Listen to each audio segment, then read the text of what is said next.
በወንድሜ ነው ማለት ነው። እኔ አረብ ሀገር ከመጣሁኝ 8 ዓመቴ ነው። 8 ዓመት ሲቀመጥ 5 ዓመት እስከሚሞላኝ እናቴ በህይወት ነበረች እና ቤት የሰራሁት በእናቴ ነው። በእናቴ ስም ነበረ። ከዛም እናቴ አላህ ይርሐማት እናቴ ስታልፍ አባቴ ነበረ። አባቴና ወንድሜ አባቴ በወንድምሽ ስም ላድርግልሽ ሲለኝ አይኔ በወንድሜ ስም እንዲሆንብኝ አልፈልግም። እኔ ነኝ የለፋሁበት የወንድሜን ጸባይ አውቃለሁኝ። ሰው ቋሚ አይደለም እና በወንድሜ ስም አታድርግብኝ እያልኩት አባቴ በሱ ስም አስደረገልኝ። ያኔ እናቴ ስትሞት በወንድሜ ስም አስደረገልኝ ቤቱን። ያ ቤት ያን ስም አዙሮልኝ አባቴም የተወሰነ እንዲቆይ አባቴም አለፈ ማለት ነው። ከዛም አባቴ ሲያልፍ ደውዬ ወንድሜ በቃ እኔ ቤተሰቦቼ በስደት አጣኋቸው፣ ቤቴ አልቆልኛል፣ ልምጣ ተቀበለው ብለው ምን ልትሰሪ ነው የምትመጪው? ምንም የሰራሽው ነገር የለም እንዳትመጪ ያለኝ ማለት ነው። ከዛ እንዴት ነው ያልሰራሁት? ቤት እኮ ሰርቻለሁ፣ ቤት እኮ የኔ ነው፣ በእናቴ ስም ሆነ እንጂ ቤት እኮ የራሴ ነው ብዬ ስለው የቤትም የእናትና የአባቴ ነው፣ ምንም የሰራሽው ነገር የለም እና ወልድሽ እዛው ዲቃላሽን አሳድጊ ምናምን እያለ የሆነ ይዝትብኛል ማለት ነው። እና አሁን ቤቱን በራሱ ስም አድርጎ የሆነ ወደ ሀገር እንዳልገባ የሆነ ዛቻ ምናምን ያደርግብኛል ማለት ነው። አሁን እሱን ወይም በህግ ወይም በሌላ አካል ብጠይቅ እንዴት ይታያል? አስጠይቂው ትሻያለሽ።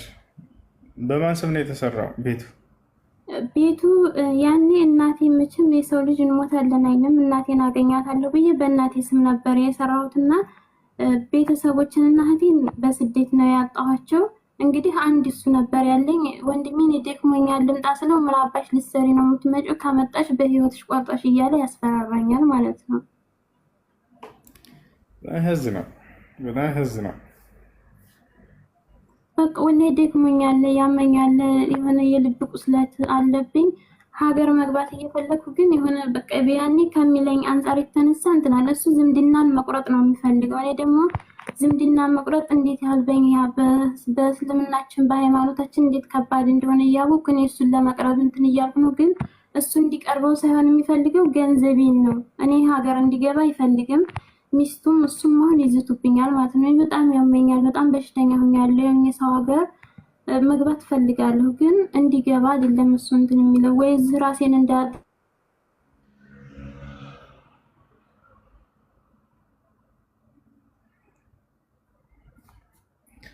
የጭካኔ ጥግ ወላሂ ላዚም ብዙ ኢትዮጵያውያን እንደዚህ ሴት ልጅ ለፍታ ደክማ ምን ብላ ወንድሟ እንዳውም እዚያ በገንዘቧ እየለፋች ነው እህቴ ብሎ ገንዘቧ ከሚቀመጥ ሌላ ስራ ይሰራላትና ይደግላት ገንዘቧ ብሎ ሊያስብ ሲገባ በጣም ያሳዝናል። በጣም ነው የሚያሳዝነው። የሴት ልጅን ገንዘብ መብላት እሳት ነው። ሴት ልጅን ገንዘብ መብላት እሳት ነው በሰውየው ላይ። እኔ ወላሂ ሌላ ምንም አልፈልገውም ነበር፣ ብቻ እህቴ ብሎ እንዲቀበለኝ ነበር የምፈልገው። ግን አሁን ያኔ እሱ ከሚያደርግብኝ ግፍ አንጻር እኔም የሆነ ሌላ ነገር እያሰብኩ ነው ማለት በቃ ወይ ቤት የሚመለስበትን ወይ ደግሞ ከቤተሰቦቼ ንብረት የማገኝበትን እና የሆነ አገሬ ገብቼ ማረፍ ፈልጋለሁ። ወላሂ በጣም ያመኛል፣ ደክሞኛል። 8 ዓመቴ ገንዘቡ ንብረቱ የሚመለስበት መንገድ ካለ ያን መንገድ አንቺ ሞክሪ። እንደዚህ ድርቅ ብሎ አጎቴ ያለ አጎቴ ነው የግዴታ እንዳጎት አለኝ።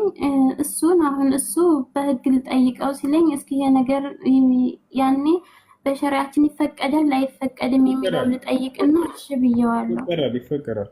ሐቅሽ ነው፣ ገንዘብሽ ነው፣ ንብረትሽ ነው። ሰው ሀገር ለፍተሽ ደክመሽ ያመጣሽው ገንዘብ ነው። እሱ ከሚስቱ ጋር ሆኖ እዛ ይዘቱብሻል።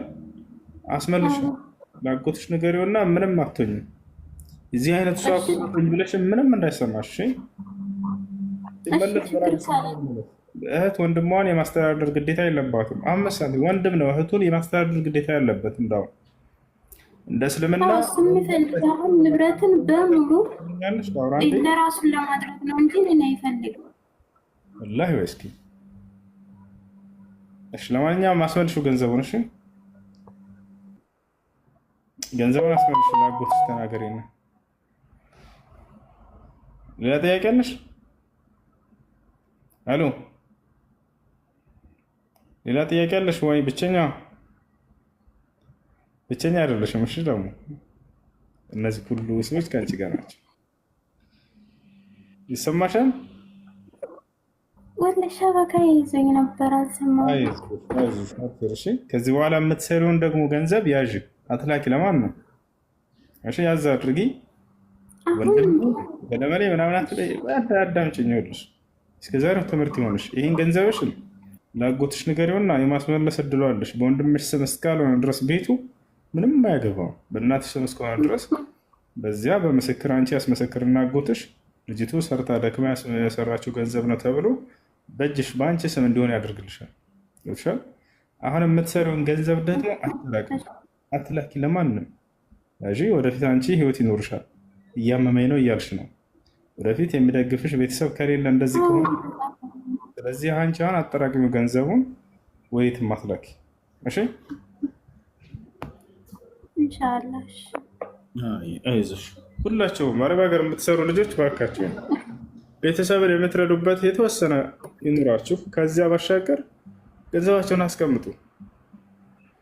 ክፉ ሆኗል፣ ቤተሰብ ክፉ ህዝብ ሆኗል። ወላሂ ላዝም አያችሁ፣ እች ልጅ እድሜ ልካችሁን ስደቶታችሁ ታስተዳድሯቸዋላችሁ፣ ታሟሉላቸዋለህ። እናንተ ለእነሱ ደስታ ብላችሁ ደፋ ቀና ትላላችሁ።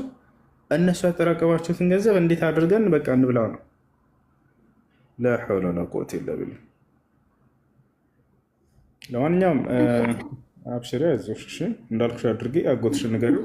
እንደ ሸሪዓ ችግር የለውም። ንብረትሽ ማስመለስ ትችላለሽ።